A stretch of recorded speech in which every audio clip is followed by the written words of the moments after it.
For this episode and the following next few, I'm going to present you some of the historic events from Korea and bizarre stories about them under the theme of national trauma. It is a sad fact of life that no matter how hard we try, there will inevitably be accidents, disasters, and terrible outbreaks of varying kinds at certain points. But it's not always the number of victims or the size of the damage that makes an incident a national trauma. For something to become a national trauma, first it has to be experienced on the tangible level by the majority of the public, either in first hand or second. A full-blown war that puts the entire nation under its impact would be one such, or 9/11, whose unfolding disaster was watched real-time via TV. Second element would be that the incident reveals a certain aspect of the society that resonates beyond the incident itself. Either the cause and management of the incident are found to be rooted in the deeper troubles of the wider society, or the aftermath of the event has the impact that changes the future course of the nation in a significant way. Taking those points, I picked for the first subject of national trauma, probably the single biggest tragedy Korea has experienced in its modern history: the Korean War. This is Korea. In the early hours of June 25, 1950, North Korea invaded South Korea without a declaration of war. The war dragged on over 3 years till the agreement of ceasefire in July 1953. Sadly, a civil war is not rare amongst post-colonial nations. There are plenty of cases in Africa and Asia. But from the beginning, Korean War was more than a conflict between two Koreas. It was the first hot war between the Soviet bloc and the US allies. The memory of World War II still fresh in everyone's mind, people feared if it might trigger another world war, and so it became the first conflict to which UN deployed the international troops. I'm not going to go through the details of the warfare or the chronicle of battles. As my theme is the national trauma, it is the human tragedy the war had brought on that I'm interested in. Any war is a tragedy, but civil wars tend to be the most brutal because there's no natural and emotional division apart from ideological or political ground, and that seems to bring out confusions and artificial demonization of the other. Korean Peninsula had been one nation for thousands of years, and the division of North and South Korea was totally artificial and against the will of the majority to start with because there was no racial or religious difference.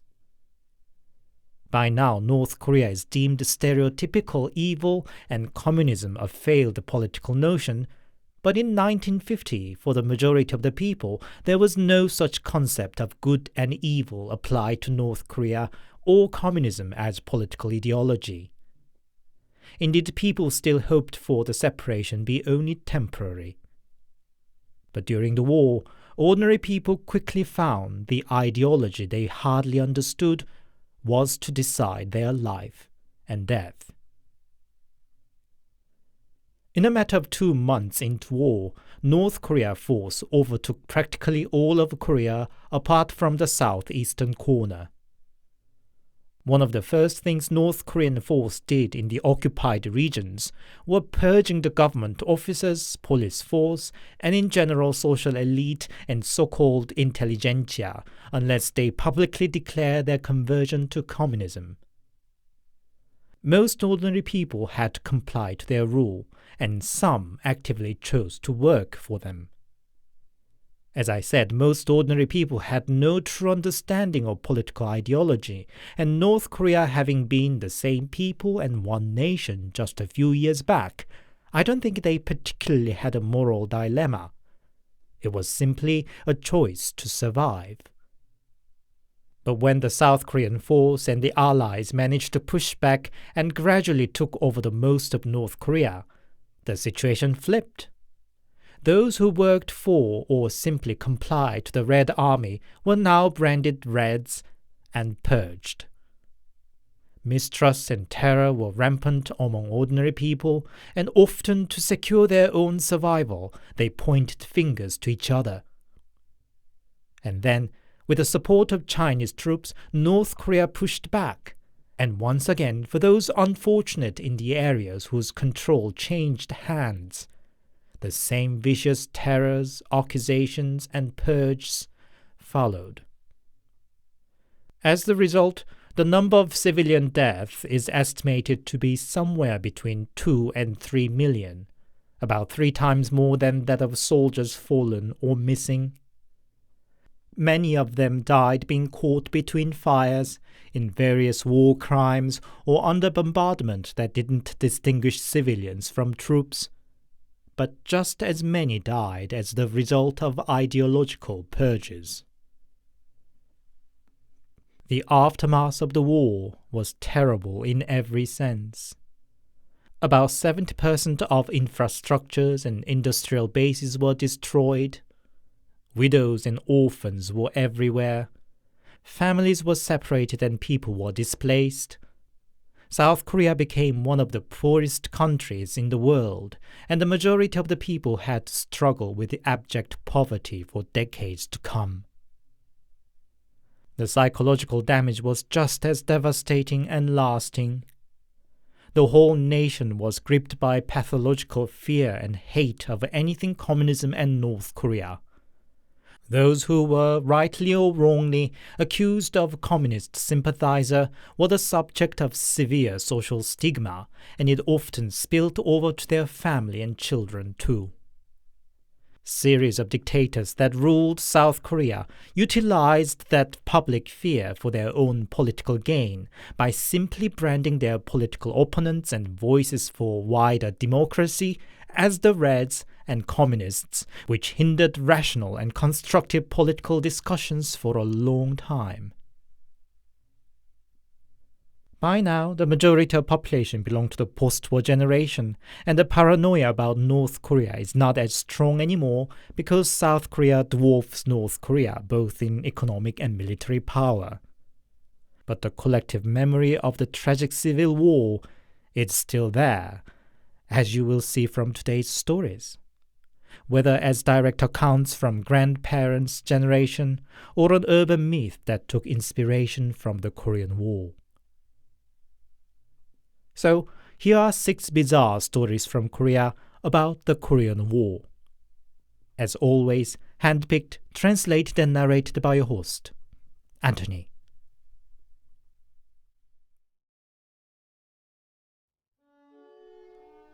My great-uncle lived through the turbulent years of modern Korean history head-on. While Korea was still the colony of Japan, he attended a vocational school for fishery. He was all around a hard-working student as well as an accomplished judo wrestler, until one day they were out on the water on the school boat. The principal of the school, who was Japanese, played the captain and navigated the boat to dangerous sections of water, against the protest of the students who were locals and more knowledgeable of the water. The boat went almost sank, and outraged great-uncle threw away the principal in judo style, saying, "This Jap is trying to kill us!" A Korean student attacking the Japanese principal would call for a serious repercussion, and he had to flee to Manchuria and join the anti-Japan resistance and associated with the politically right-wing groups. For that reason, when Korean War broke, he once again had to flee away from the Red Army. Right before the Battle of Incheon, which was the single most important battle that turned the tide of the war, he was sent to an island near Incheon to spy on the North Korean force. Him coming from the very location must have qualified him for the job. The island was so small that there were no North Korean troops positioned, but still controlled by the local communists. Great-uncle dug out a hole behind the tomb of his older brother, my grandfather, and my father, as a young boy, was in charge of bringing him food at nights. One night, as always, my father visited the hiding place with food, and met by great-uncle shooting out of the hole. "We'd better abandon here right away," he said. "Your father appeared in my dream, shouting at me to run away with a scary face." So great-uncle and my father ran along the ridge of the hill.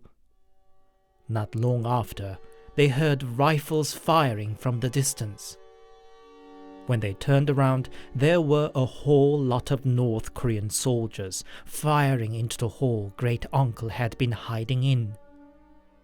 Some local communist must have figured it out and snitched to the Red Army. So, great-uncle thanked his older brother for the rest of his life and treated my dad and me like his own son and grandchild.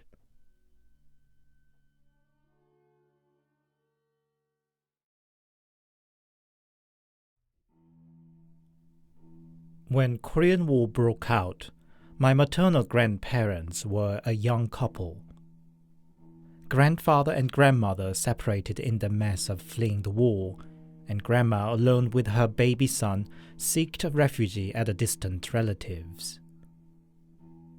In the mountain of the village lived an old shaman. She was already a family friend to the relative, and grandma too quickly got friendly with her, sharing food and exchange visits. Apparently the shaman grew to like grandma and her baby like her own daughter and grandson. About a month and a half into the refuge in the village, the shaman called grandma out late at night and took her out to a particular spot of the riverbank where the water got wider and calmer. "Come out here every night and check if the moon reflects on the water. If one night it doesn't, then take all your family at dusk the following day, hide in the water, and don't come out till the dawn breaks," shaman instructed. And next day, the shaman lady disappeared. All of her possession was left untouched in a cottage, even rice in the pot, as if she had just evaporated. For all the mysterious circumstances, grandma could not simply brush off what the shaman told her, and unsurely watched out for the reflection of the moon on the river night after night. A couple of weeks later, it was the full moon, so bright that she could see everything in its silvery light. But there was no reflection of the moon on the water. The next day came, but grandma wasn't sure what to do. She finally confided the shaman's word to the relative. Surprised and alarmed, the relative took grandma to the shaman's cottage. The cottage was still empty, but to their surprise, the household inside was neatly in order, while the exterior was made crumbling down as if the place had long been abandoned. And inside the room were 3 shirts with blood stains neatly folded. The sheer sense of foreboding overwhelmed them. So the relative, grandma, and her son all put on the blood-stained clothes and ran to the river together. When they reached the water, they could see from afar the neighboring village ablaze. And on the water were floating in a tangled mess of dead bodies. Now desperate, the 3 jumped into the water and hid themselves among the dead bodies. Soon after, some guys, speaking in a foreign language, came up and checked on the bodies, but didn't notice them. As the shaman instructed, they came out of the water only at dawn. The village was in ruins, and the marching footsteps were still coming and going all around. Grandma thought of the shaman's cottage, and they took the refuge there. On a couple of occasions, some North Korean soldiers came up to the cottage, but seeing it totally derelict, they didn't bother check inside. That way, they survived a month in the cottage, and came back to the village only when the area was recaptured by the South Korean troops. Apparently, many villagers were sacrificed that night when it was taken by the Chinese troops, and those survived and forced to serve the Red Army were, when South Korean troops came later, accused of treasonous complicity and executed. Grandma never saw the shaman lady again.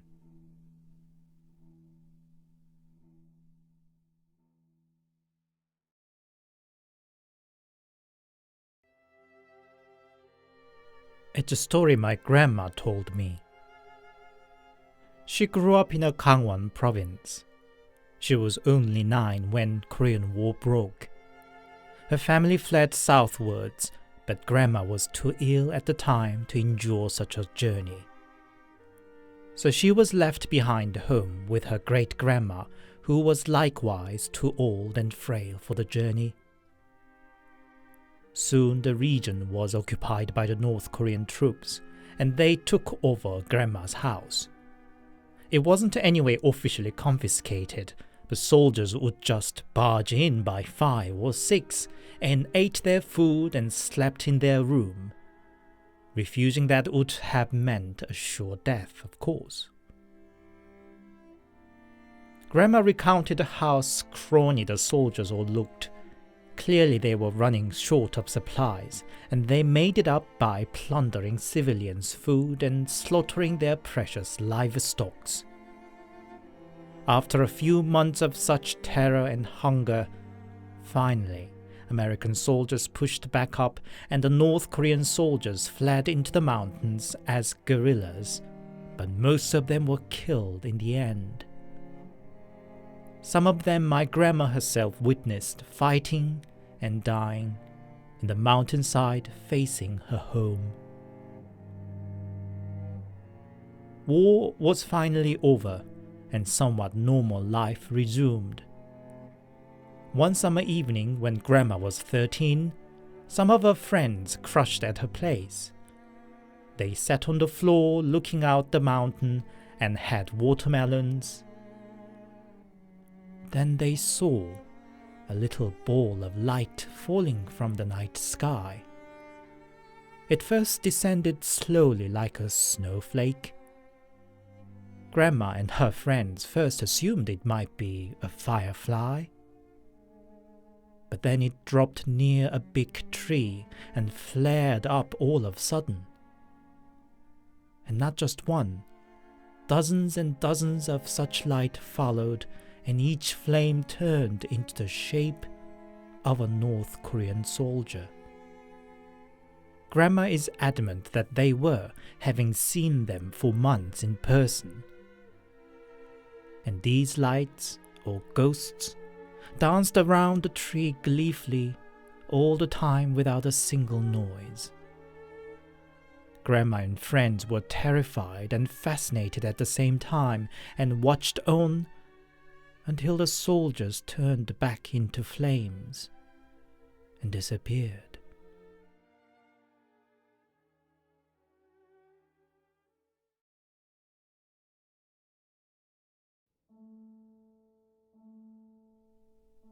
I lived in a small town until I went to university, and I went to a high school that was further tucked away in a small village. As a result, I lived in the dormitory of the school for all 3 years there. Behind the dorm building was a small lake. From the library room in the dorm, one could have the overview of the water. And there, I saw ghosts numerous times. At first they seemed just something floating on the surface, but soon they took on the shape more of humans. But even at a glance, I could tell they were not humans. Later I learned the rumor that the lake was used as the dumping ground of dead bodies during the Korean War. As the Red Army retreated, they even threw in alive prisoners of war to drown. Another rumor goes, a shaman performed the ritual there in the 1980s to guide the souls in the lake to the heaven. But the water ghosts possessed her and made her jump into the lake to her death. Since then, no villagers dare to come even near to the lake. I stopped using the library room. I wasn't alone who saw strange apparitions on the water, and I hear the rumors about the lake is still rampant among students even after I graduated.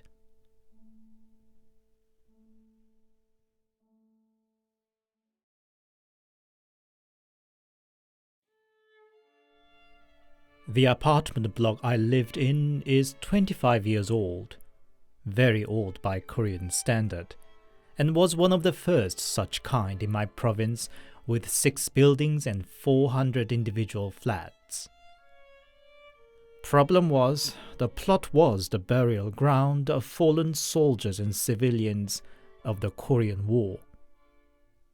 Most of them were unmarked and unknown graves, and in the spirit of dig out, build up and sell off quickly mantra of the time, they just dug out haphazardly the long abandoned graves on the hillside and built up the apartments. Could it be mere coincidence, then, that the owner of the construction company, having been found dead in mysterious circumstances, as well as his son, the vice president of the company, killed in an accident as soon as the building was complete? I hear the company subsequently went bankrupt during the 1998 financial crisis. And indeed, I have seen lots of ghosts in the apartment block since I was 5. I was too young to realize these people in military uniforms or old-fashioned clothes were ghosts. Apart from their pale blue faces were creepy.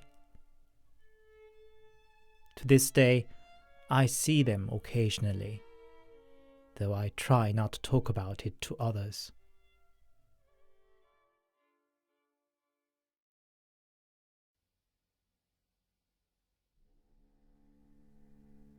I went to a well-known high school in Gwangju City. There was a strange rumor going around among students.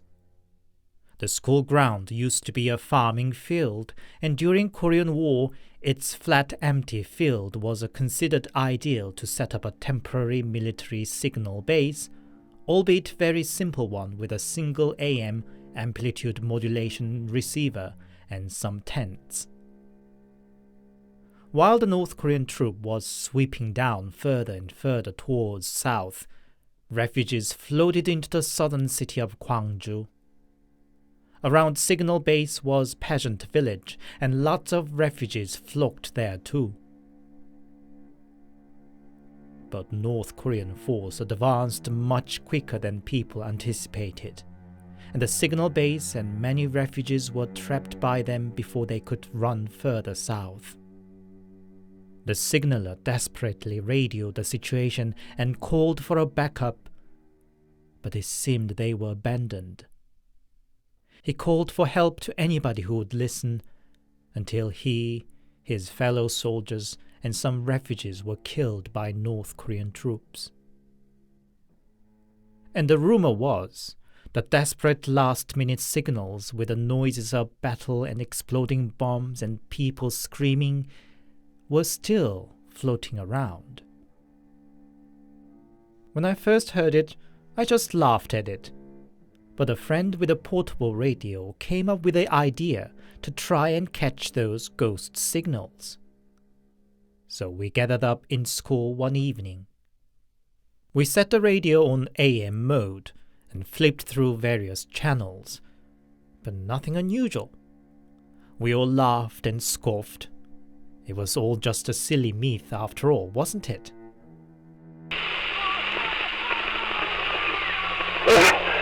This is White Eagle! White Eagle! Anybody there? Anybody?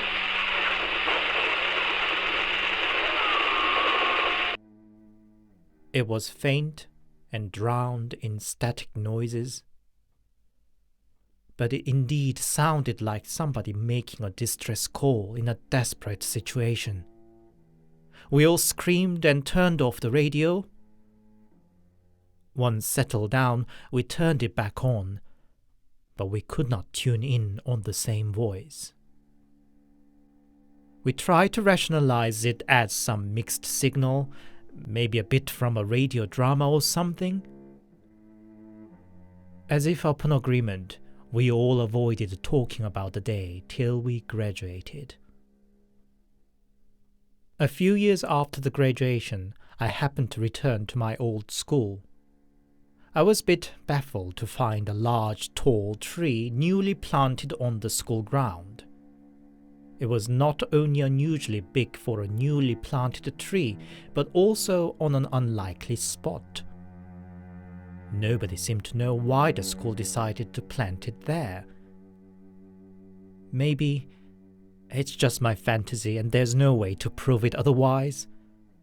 But my hunch is it was planted to diffuse and interfere the ghost signals from the past.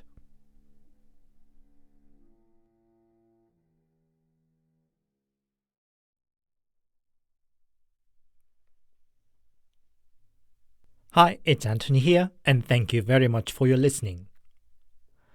I guess the majority of my viewers, when they think of Korea, would think of electronic gadgets, pop cultures, food, and probably North Korea as somewhat cartoonish villain nation.